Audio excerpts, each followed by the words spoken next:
HRF's Financial Freedom Program equips activists with vital financial tools to promote human rights, challenge tyranny, and transform global power dynamics. Here's what your support is making possible on the ground. My country is ruled by the oldest military regime in Africa. The Human Rights Foundation supported us by providing me with a platform to strengthen our resistance against authoritarianism, gathering African businesses, entrepreneurs, investors on how to fasten Bitcoin adoption in Africa. I started organizing Bitcoin meetups in my city in Kyiv. Human Rights Foundation supported us. Foreign Bitcoin developers came to Kyiv. Now it's possible to continue organizing different type of meetups. That's the goal, to grow up with them and with our knowledge about Bitcoin. We actually started with a seed grant from HRF of $25,000 in Bitcoin. Earlier this year, the Human Rights Foundation sponsored 5 of our developers to the Oslo Freedom Forum.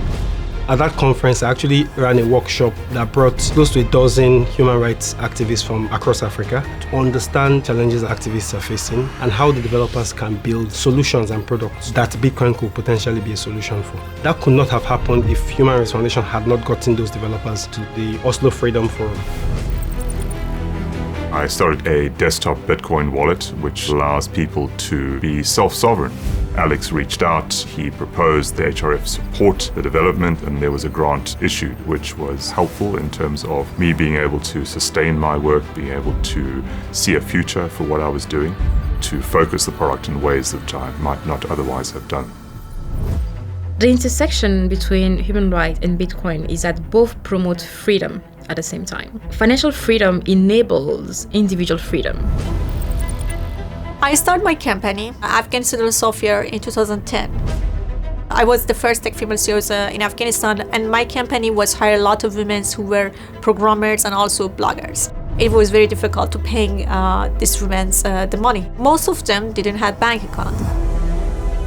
I cannot even have a bank account in my country because I know that anything I do will be followed and monitored by the government and could put people that transact with me at risk. Bitcoin is not only the tool that allows us to support activists financially, but also allows us to teach them how to think about finances differently. The Human Rights Foundation understands what it is like to be on the front lines of the struggle. We are working against authoritarianism, we're working against abuse, but what we are working for, the basics of human dignity. What the Human Rights Foundation is doing is really creating an impact, leading this conversation about Bitcoin. For us as human rights defenders and people that are living in an authoritarian regime, it's a gift.